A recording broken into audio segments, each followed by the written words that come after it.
Okay, welcome everybody. It is Friday. We're here with Scott Rebler. My name is Michael Como. I'm Director of Content for T3 Live, and we are going to go through all that's happening in the market.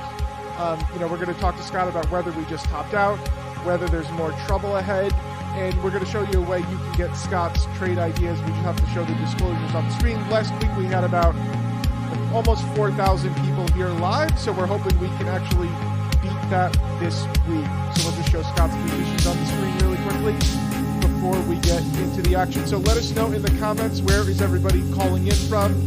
I'm sure our friend Itz is here. I've seen lots of our buddies around the world, so we just want to know where everybody is coming in from. So Scott, how are you doing today? That was good. I like that music. Was that music everyone could hear it? Yeah. Everybody could hear it. So we have Colombia in the house. We have India. We have JJ in New Jersey. I get a feeling I know which JJ that is. I think that's our JJ from T3. There you go. What's up, everyone? Happy Friday. What do we have? March 15th, 2:49. This has been, how many weeks have been doing this, Mikey? Since December, since the end of December. We have Chicago. We have Fort Lauderdale in the house. California. So guys, just so really quickly on the agenda today, we're going to talk about what's happening in the market. Obviously, last week Scott said that the high for March was likely in. We're going to talk about that. We're going to talk about how Scott finds swing trades, and we're going to show you how to get Scott's ideas for $19. So very quickly, who's Scott? Who's Scott? I thought I'm Red Dog. Who's Scott? Where did Scott come from? I haven't been called Scott since like 1984 in elementary school. I'm gonna call you Scott. I just can't call you Red Dog. I don't know why. Okay. So Scott, at the end of the year, Scott said, I see a strong probability that the SPX hits new all-time highs, extending to the 5,000 to 5,200 area in Q1. So last week we hit 5189, and Scott warned that the March high could be in. Scott got a little hate on Twitter and on YouTube. Scott got a little upset at that. So Scott, let's talk a little bit about why you thought the March high could be in. Well, last week, if you remember, Nvidia, which has been the most important stock in the actual stock market for the past year, looked like it had a big outside reversal. Within that, you saw a few other key names start to be sold into strength. So I just made a call. Like you said, in December, when we wrote the report, I figured 5,200 was a good area, and we were at 5,187. And the size of the move that we had that started in I think the second week of January, and the way the candle came in, I'm like, you know what? I think this could be the high for March, maybe April. And like you said, the funny thing was we looked like we might be clearing that on Wednesday or Thursday, and everyone on Twitter, they'd say, I gotcha. So everyone wants to get you. I'm like, come on, guys, we're all on the same team. We're trying to make money. I'm like, you said the highs were in. And I was like, listen, if you sold last Friday and you came in on Monday, you were in good shape because we were lower. So you took some risk off so you could manage your positions. And then we had a few things to do midweek. And now it seems like what I'm seeing is I see more faultier action besides that day to take notice. So if we go real quickly just to here, you said, why did I say that? I said it because, not just to say it, I don't talk out of my arse. I talk because I feel like I want to add value as much as I can across the board. So if you remember here, this is, we'll do the SPYs. All right, so here's the SPYs. So last Friday, okay, this happened. You had an outside day, right? Went above the Thursday high, put a topping tail in, came in. So if you did sell when it didn't hold above and stay above, you had a good prices, and it gave you more flexibility to buy a dip into Monday's low. And then if you look at Tuesday, it seemed like, again, here we are going back towards highs. That's when everyone's giving me a hard time. I'm like, you guys must be rolling up shorts. And then PS, here we are still within this wedgish type range where we just retested the Monday low with a bit of a doji here. So to me, it's getting a little bit more specific. It's getting a little harder. I said on Twitter a bunch of times this week, low gross, low net. Some people are like, what the hell does that mean? A lot of people in money management knows that, the industry, low gross, low net means don't do too much. There are some times when you want to strike. There are some times, like even with like power plays, there are some times when we have like 5 on because the market's awesome. And there are some times where like, hey, maybe we need to let the market tell us what's happening and take a step back, not have FOMO and just chill the frick out. which is kind of I don't actually really chill out this week. I did what I could, but all in all, at this point, I still think low gross, low net moving forward for a few weeks as we try and figure out was at the top for a few weeks, a few months, or a few days, and so far it's been a week. Yippee! Okay, Scott. So would you say we are sort of in price discovery mode now, where market's trying to figure out where things are? Yeah, I think price discovery / traded discovery, right? We had the magnificent 7 that turned into like maybe decent 2, and then yesterday, we had Microsoft breakout, which kind of gave me a little bit of confidence that hey, maybe some of these things can make higher highs. And then today they cut the friggin' they cut your legs off if you had too much size into that breakout in Microsoft. So that's why you see like Amazon, which thought it can go next, maybe pull back, and you see some some choppier action. So I'm seeing tricky action here. So for me, I'm trying to be very, very specific, make some cash flow, net some money, and it's March 15th. We have 2 weeks left of this month, 2 weeks left of this quarter, and it's been a really good one. So make sure you keep that money in the bank, and then just try and add a little bit here and there, very specifically. Okay, Scott. So are there levels you're looking at? I guess in the SPYs or the Qs, are there levels you're looking that could tell us which way we're going next? Yeah, let's go real quickly back to the SPYs. So obviously this was your high. This was a lower high. We failed right there. Now we're holding 508 below the 8-day moving average. So now it looks like it's coming up a little bit. It's turning green. So this is your market discovery, right? Are we going to hold here? But then when you go to the weekly chart, right? Go to the weekly chart of the SPYs, which I haven't put up in a while. It's like, wow. People are like, oh my God, this was such a tricky week. But P.S. Look at the size of this ascending channel that we've built and we've been just navigating. So now you have a doji top last week, an inside candle this week. We haven't even corrected to the 8-day or lower. So at this point, at March 15th, when inflation feels sticky, hot CPI, hot PPI, Fed can't really lower rates, and maybe it feels like things are slowing down, I would just be a bit more careful here, which is what I'm trying to do actively. Okay, so Scott, we do have the Fed rate decision next week. Are you what are you thinking into that? To be honest, I don't think this one's that important. His language and his presser, if he has one, is going to be important. But what was kind of interesting is that in December, it was 100% March, right? 100%. And obviously, he's not lowering rates. And then it was also 100% 5 rate cuts, 1, 2, 3, 4, 5. And now they're down to 3. And then it was 100% for June. Now the percentages went to 65%. So what I'm starting to hear a little bit out there is stagflation. Stagflation is not a great term. Stagflation is not really good for the stock market. That means commodities are high. That means margins get squeezed. That means, things are costing people more money. And that, maybe then that creates a rollover in the stock market that then they can cut rates for. But for now, we'll see where we are. We're correcting a little bit into next Wednesday. What I think is more important is the AI conference that starts on Monday with Jensen doing the keynote on at 4:00. How the semiconductors react Monday and Tuesday, I think, might be more important than what happens in the March Fed meeting that sometimes is very noisy. Okay, guys, let us know in the chat are you bullish or bearish on the market right now. Type bullish if you're bullish. Type bearish if you're bearish. We just want to get a sense of where everybody is heading to a week. Like Scott said, we have the AI event and we have the Fed. So Scott, can you pull up Nvidia, because it's still the #1 stock in the S&P and the Qs this year. So show us what you're seeing there. I'll be honest, Nvidia today, I want to see from the comments, what did Nvidia do today, Anthony? Bobby 4.0, I freaking love Bobby. What kind of tactical pattern? You could have been risked down and made a lot of money in Nvidia today because it did what? Come on, Jan, what did it do today? I'm going to teach you guys the red dog reversal. The red dog reversal. Who knows the red dog reversal in the comments? Come on, Anthony, you know the red dog reversal. Christina knows it. Tony Wallace, you've been doing the red dog reversal for quite some time. The RDR.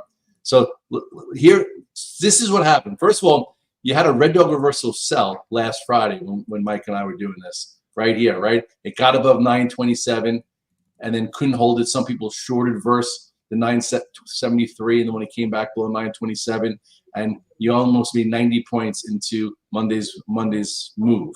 So today, look what happened. Yesterday's low was 866. That's what you know. That's your battleground. Some people are like, well, why is it a red dog reversal? I'm like, well, you know, it consolidated for a few days. If it wanted to go to 834, it would have to get below 866. So what did it do? Went below 866, put a low in at 862, and then reclaimed 866. So that means the active bulls won the day. Today, if you trade for cash flow and you trade for a P&L, today was a great buy. AMD actually led the way today. And you could have bought 866, put a stop in at 844, and right now it's trading 891. So I can't really do the fast math, but you made 20 plus points, you know, with 4 points of risk. That's an awesome tactic, even if you have risk down. And now it's building a wedge type pattern here. So it'll be interesting to see what happens. You know, you have the high, you have, this is 906. It's getting very tight here. You know, this is going to be it's going to be very important next week. Nvidia, AMD, AVGO, MRVL, this is going to be very important next week. For today, this was a great trade. I made a lot of cash flow. I'm still actually going to be so sure you saw the disclosures. Let's go real quickly to Nvidia. We'll bring this up for a second. Hold on a second. I don't love the fact that it just did this. By the way, this is my 5-minute chart. You know, it pushed above and then just couldn't hold it there. So whenever you get if this was a daily chart, I'd be a little more upset. But it pushed above, squeezed a little bit, came right back below. So if you wanted to have a stop on an intraday here at 3 o'clock on March 15th, this is probably where it shouldn't get below if it's going to be any good into the close. You go to the you know, you go a little bit further. So a lot of people like, Red Dog, you've been in Nvidia all day since the Red Dog reversal. Where do you put your stops? I'm like, well, I went to work out at lunchtime, and here was the low from right before I left. I'm like, if this is going to make a new move, which is just a little topping tail, it shouldn't break below there. So I've been sitting in this all day after the Red Dog reversal on the 5-minute. What's the Red Dog reversal? We already said that. It went below the prior low, stopped some people out, and then gave you a really nice trade. This was a great cash flow trade in the first hour. Now the question is, can it hold above here and push as everyone's starting to look ahead to Monday's event? So those are some tactical thoughts on top of the daily chart that will be very important. To get to 973, it's got to get above and stay above 906. Right now, it's just building and was able to reclaim 866. Okay, Scott, so you said you had a good trade on it today, but would you rather see Nvidia and these other AI names, would you rather see them down into the AI event? Well, 973 to 9 to 8, to here, that's down 70 points. It's not like it's, on the highs. I know I've been trading Apple events. Like, I don't trade Apple that much anymore. Like, they moved my cheese and Nvidia's been better. But I remember to all the big Apple events, they would always try and sell the event. And if they can't sell the event, it would go thereafter. So do they try and sell the event on Monday? They might. If they do, then, this could be your active out. If they don't, and he speaks the way Oracle spoke or whatnot, chances are it gets above 906, then you have this whole void here back to 973. So, at this point, I think it's better that it's not a runaway train into the event, because then it's very easy to just sell the event. At this point, it's been consolidating for a week. We have points of references to use, and then we'll figure out, what to do come Monday, Tuesday. But for today, it was a great day trade. Okay. All right. So, Scott, we also have some earnings coming up next week. So on top of the AI event, the Fed, why don't we get into Nike and Lululemon, because they're kind of in the same family. Both of them report on Thursday. So you know what? I haven't traded either one of them. Nike's been horrible, to be honest. If you look here, we talk about pro earnings gaps. How many times have we posted the chart of or the ebook about big gaps? Well, look what happened the last time. Had a big pro earnings gap to the downside, never filled it, so it's been in that direction. I don't think Nike's that important for the stock market right now. It's a non-event. We'll see how it goes. Lulu was a huge winner for a long time. I haven't even looked at that chart in a while, so I'm glad you brought it up.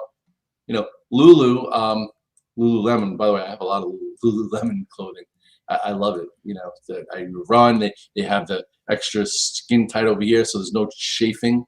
If you're a runner, I did 2 Ironman and I did 9 marathons. You know what chafing means. It's good when you have clothing that doesn't cause that. So I don't know. I'm probably not going to have an option play into either one. But here's a chart. Lululemon. How do that, like, traders talking acronyms. So anyway, if this is going to be any good, it's going to get above 471. That's your prior high. I think both will move around, but both will not be like instrumental on the macro position of the tape next week. It's not that important. Okay. All right. So this month we are seeing some rotation. Like the semis charged really very hard at the start. They pulled back a little bit, but now the best performing sector this month is actually energy. So Scott, yes. Are you following XLE? Yeah. I listen, in my Red Letter All Access note, every day I do all 7-8 charts. And for the XLE, I've actually done the weekly chart because energy names are really hard to trade. So I was like, guys, just be in the XLE Versa level. Don't overtrade it.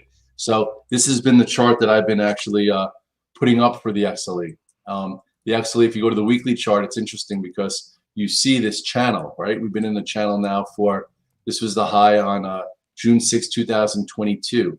We're now in 2024, and this was your descending trend line that it broke. So what probably happens here is it pauses in this 93 area, and then once it pauses and if it doesn't pull back much, then the next step would be be a pretty sizable breakout, which I don't think is great. That means energy's up, that means commodities are higher, that means the economy is going to be a little bit harder to navigate, which may mean that Fed could cut rates at some point. But anyway, 77 to 93, that's 87 plus 6, 16. So that takes the XLE to 100 plus. I know, I haven't been that active here, but again, I write a note, I do 40 charts. I don't have to be in everything that I give strategies for, but there are people that have been trading this well, and I do put it on. Last time it went to here, it got rejected. This time, maybe it pauses and goes, and I think that we did a pretty good job with one of our power plays, which has been Oxy, where I think we had it down here in the 57 area. But energy names to me don't trade well. You have to just love them and be in them and know them, and they're just on the lower end of my totem pole, even when they're acting well. But XLE has been a good trade for many. Okay, Scott, how about the crypto market? Seeing a lot of adventure this year between we had the ETFs, and then the ETFs came out, they collapsed. Then Bitcoin just hit new all-time highs. What are you seeing with Bitcoin and the crypto space? Bitcoin's been, I've spoken about Bitcoin many times, in the past 2 years, and I'm like, you know what? If you're an asset allocator, or you have an asset allocation program, you could put 10% of your assets in Bitcoin. It's 10% every month. Buy Bitcoin. It's going to make you money. If you do that with gold, do it with Bitcoin, or maybe go 5% gold, 5% Bitcoin, and also, do your 65% equities and whatever you do with bonds. But anyway, if you trade it actively, you have to use the same momentum rules we use for growth names in the stock market. Above the 8 and 21 day, you want to be long. And if you look at Bitcoin, Bitcoin's been above the 8 and 21 day for months. Okay. Right now, it's playing with people a little bit. I actually bought Bitcoin options today. Wow, it loves to search for stops. So anyway, here's the chart. Let's go to the chart, Mikey, of Bitcoin. Mm-hmm. Did this really get down to here today? I don't think so. I think that's a false print. But anyway, we played this a bunch of different times. My best trade for Bitcoin was post ETF.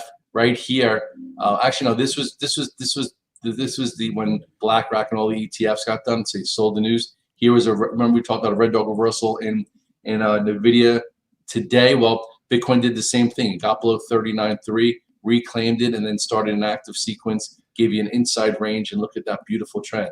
Now it's getting pretty sloppy though. It's getting sloppy. So when it's sloppy, I like to just go with options because you're not really timing it exactly the way you would be if you were in it second by second. At this point, I don't think this is real. Let's see. Let's go to BITO for a second. No. So actually, BITO did a little red dog reversal. Traded below. Yesterday's low came back above it. These options, by the way, are very loose and wide. So you want to buy Bitcoin on dips. You don't want to add on strength, which is what I like to do sometimes with real momentum plays. But anyway, so to make a long story short, it's definitely getting a little violent up here. Long term, the guys like Red Dog, you said 100,000 in 2025. I did. That's what I think Bitcoin gets to, and it might be sooner.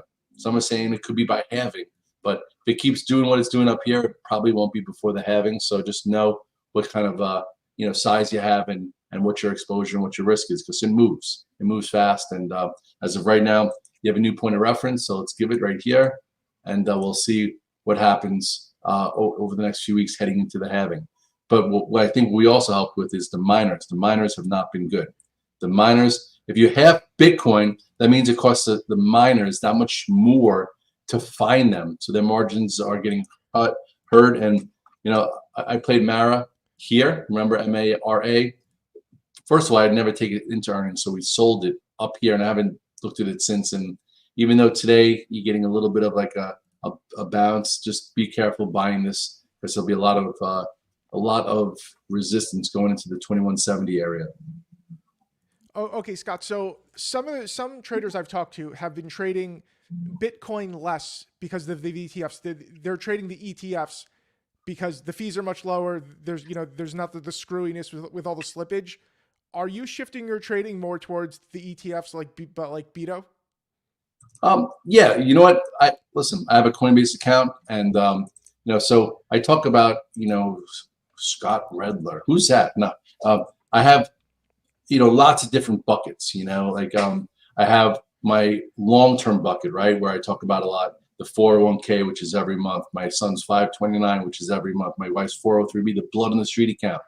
Okay, those are all things that I put a strategy together for life. Okay, and then I'm the chief strategic officer of T3 Live, which is where I make my money and when I'm a founding partner of there. I have an active account, I have a swing account, I have a box account, and I treat myself like a little PM, trying to figure out what kind of risk I want to take based on the market. But I also have a Coinbase account. So my Coinbase account, that's where I get 100% payout, not whatever payout I get through T3. And I could trade Bitcoin, I could trade Ethereum, I could do a lot of that. But that account only has a certain amount of equity. In T3 Live world, I have a lot of buying power. I can do whatever I want. So there are also a lot of prop traders out there that probably are in the same boat, where now if they have a $5 million account or a $10 million account, they could trade not only BITO or Grayscale Bitcoin, they could trade IBIT, which is a product of BlackRock. And if you look here at the chart, this itself did a nice little red dog reversal right here. And if you want to trade Bitcoin using this ETF to get paid monthly or quarterly, if you're a prop trader, I think this is a viable asset, and it's been moving up. It's above the 8-day. I've traded this a bunch of times. It doesn't have options yet, so I trade options on BITO. When I want to trade the actual Bitcoin that correlates better, I think IBIT correlates better to the actual price of Bitcoin. But if I'm doing something longer term, I could just do it in Coinbase because I want to be in real time, Bitcoin itself. But as a prop trader, there are so many of these things. Just get to know them. I don't fully concentrate on this, but it's part of my go-to list because it's moving, and as long as it's in play, which it's been, and as long as it makes higher lows and higher highs, there can be P&L generated there. Okay, guys. All right. So we want to give you guys a special offer because, we appreciate everybody coming out on Friday. It's coming down to the end of the week. So we want to invite you to, yes, everybody get their drink out. I'm hydrating, so I have water. Cheers. I don't know what Scott has. Scott has a red cup, so I think Scott's here to party. I have a keg in the back. You ever go to a keg party when you're in high school? Oh, there yeah. You go. The big red cups. $5 a cup. If you've never been held upside down over a keg, have you really lived? Okay, guys. So we're going to show you some of the recent ideas that have been in Power Play. By the way, after. All right. So understand, not all ideas work. It's been a great year for Power Plays, but there's losers like Path in January as an example. So Scott, GLD is a current Power Play. So Scott, what was your thinking in getting in gold back in November? And let's just get like we have to get going soon. So like the 45-second version.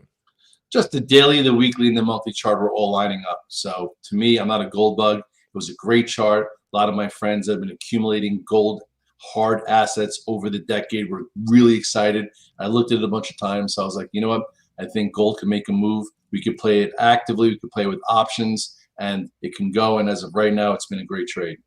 Yeah. So GLD got in at 186.56. There's been 2 trims higher, and there's still a third on for power plays. Anthony says gold and SLV, great call. Silver was a great call this week too. Gold's been awesome. Don't get me wrong, but both of them, as far as really nice action. So okay, all right. So we touched on energy before. So you can see the Red Dog is not only trading large cap tech stocks. So Oxy. So Scott, what made you get into Oxy? Well, like you said, like I want to make sure that I'm not just sitting in the Mag 7 or trading Nvidia and the AI semis, but if there are sectors that are getting flows, I want to be able to have a swing trade on there. And Oxy, which I've been following because Buffett buys it every month, it feels like. So I was like, why can't we buy it when he's buying it? As long as the chart's doing well, and the chart was doing well. And as of now, Oxy's been working higher. It's not fast, it's not sexy, but it's making our power play guys money. Okay. And then there's, we have ON, we had stock, and we had calls. So Scott, which were closed before earnings, to be clear. So Scott, what got you into, and this was like a bonus options play. So what got you into ON? Well, it was actually kind of cute. First of all, it had a nice wedge pattern on the chart, and I know for me, I bought 2 pair of On Clouds a year or so ago, and I used to wear them with jeans instead of wearing shoes. And then all of a sudden, they had the version of the Hoku ones that give you 1.5 inches. I thought I was 5'10", but I measured myself the other day. I'm 5'9". So my whole life I thought I was 5'10", but I'm really 5'9". Chase isn't happy about that. He thought I was taller to get my inches. But anyway, so I bought the On Cloud sneakers, and they were awesome. They gave me 1.5 inches. That's So anyway, all of a sudden you get the chart. I see, and then I saw Chase had 2 pair. I'm like, wow, these a lot of people are buying these sneakers. They're pretty cool. Nike's not as popular. Blah blah blah blah. So I used a little bit of Peter Lynch /charts /experience, and we wound up doing a pre-earnings play into the number. Stock went from 28 to 35 before the numbers, so there was no reason that we had to take it into the numbers because we already had our move. And then numbers came out, they hit the stock, and now it's back to where it was, and it just wound up being a great play for stock options. Overall, it worked out pretty well. Yeah, you could see on the screen. So we got in the stock at 27.97, closed it near 33 for power plays, and then the options went from $1.40 to $4.95, which is more than a triple. One of the best plays in power plays history. So guys, all because Scott needed another 1.5 inches in his height. Though Scott, exactly. I think you were actually taller before you had the back surgery years ago. You might have lost a little bit. Yeah, 2017, I had back surgery after doing 2 Ironman 10 marathons. I started doing what's CrossFit, and I was doing some of the Spartan races, and I juggled something loose. So I think that could have been it. That's where I lost my inch. I lost it from back surgery. Yeah, and On Holdings brought Scott back. It also made me friends with who. Yeah. Okay. We won't talk about him today. Okay. We're just crossing 2,000 people on the live stream, guys. So you can start a monthly subscription of Power Plays for just $19. So that's $20 off your first month. Go to t3live.com/power, t3live.com/power. So this is what you get. So it's a monthly subscription. You get Scott's #1 idea each week. Sometimes there's 2 ideas. You also get a weekly roundup every Friday. So there's a summary of where every name is. There's email updates when it's time to switch gears. When Scott says, this is good, this is going bad, we need to get out, Scott always sends an update. And of course, when it's time to take profits, Scott sends an update. And there's also bonus options ideas when the time is right. We'll go back to that ON trade. So when there is an options idea, this happens maybe once a month, once every couple months. If there's a big opportunity, Scott will send it to you. So again, guys, it's just $19 to start. All you have to do is go to t3live.com/power, t3live.com/power to join, and you'll get 4 ideas over the next month, maybe 5, maybe 6. Mike, it depends on the market. I'm not going to just give ideas to give ideas. Like usually they're really good ideas when the market's trending. Right now, it feels like the market is kind of on its heel. We're not in corrective mode. We're not broken, but it feels like things are bent. So there's sometimes like when people are like, why don't we have any power plays?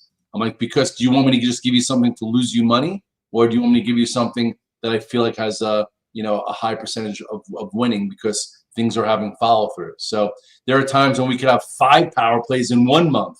And then there are times when there might be 1 or 2. It all depends on what's happening in the market. I'm a real-time trader. I trade for a living. I need to make money quarterly. Otherwise, my savings account bleeds also. So I'm not going to give you guys things that I don't think could work. The best foot forward is always there. And sometimes it's not going to work. And if it doesn't work, we can get stopped out and we're going to move on. I'm not going to get louder. I'm not going to get pissed. I'm not going to be like, well, people are going to talk smack about me because I said this could happen and it didn't happen. So I'm going to just get out of the way and try something again at another point if it's a good setup. Like yesterday, it looked like we were okay. Microsoft had a big breakout, and then today they nailed anyone that bought Microsoft yesterday. So that's telling me that we're getting a little predatory. The NASDAQ is starting to lose the 8 and the 21 day, where we're not finding there's not that many setups. So I'm going to be a little bit more careful in the next few weeks. But it doesn't mean, so if you're careful and you don't lose money when the market's ready, then we pounce, and we pounce from a position of strength versus just trying to make some things back. Yeah, and guys, so somebody asked what people actually get, like, is it ideas? So yeah, it's so specific ideas. So this is actually another recent winner. IBM was a nice quick little win. So Scott, literally, he tells you where it needs to hold, where it can go, why he's doing it, and it's super simple. The product is so simple, there's actually no instructions to it. So well, here's the thing. From we've been doing this, I've been in it, in the market since 1997. I will say, like Red All Access, I put together a note with 40 different stocks on it, different types of strategies to approach it. I don't do them all. Some people like to just use a small port, this and that. Some people are like, hey, Red Dog, I have no time to read through your note and pick out which things are going to work. So I want to be told what to do versus figure out what I'm going to do. So most people that trade for a living or trade, they're on the alpha team, or they're in Red All Access. But those who might have a job, which hopefully a lot of you guys do, and want to kind of be told what to do in something that's kind of hot, I look for things that are in motion, that have a high percentage of winning, that are in play. They say, hey, you know what? I want Red Dog to tell me what to do. I want to hear where it has to hold and then see where it can go and be told what to do. So this product kind of tells you what to do versus giving you my plan, because sometimes I don't know what I'm going to do every day. I don't know if this is going to happen, then that, if that's going to happen, then this, and I trade for a living. But every now and then you see something pretty clear and like, this should really work. And those are the ones that we're going to push out with parameters to those who are members of Power Plays. Yeah, guys. So if you want Scott's best ideas, plain English, straight to your inbox, t3live.com/power. So Scott, we know we have to get you back to trade the close. Do you have any final words for our fine 2,120 people out there? Just know your risk, know your time frame, know what you're thinking about. Some people today were like, where do you put your stops, Red Dog? I'm like, you know what? When the trade changes, if you're in a trade for a reason and that reason isn't there anymore, get out. If you're trying to be in swing active longs, make sure it's above the 8 and 21 day. Try not to use the word hope and pray. Hope and pray is great for life sometimes, but it's not for trading. That means you're caught in a position that's not working, that changed, and you're just trying to get bailed out. The market's not going to bail you out. You have to bail yourself out.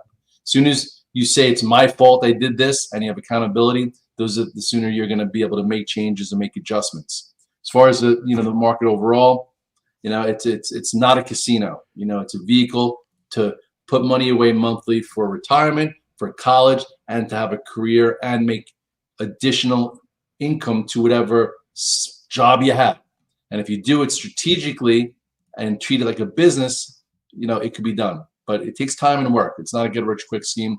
And, it's a grind. I'm grinding it out every day. Every day I'm up at 4:45 in my sauna, in the ice barrel, doing my work, trying to figure it out. Like today I was late. Today I had to drive my car, drop it off because I was having software issues. I came in at 8:40 and I felt lost. I'm like, where am I? So what did I do? I slowed it down this morning and said, hey, I'm not as prepared as I normally am. Let me just figure it out slowly and approach the day a little differently because I was thrown off my routine.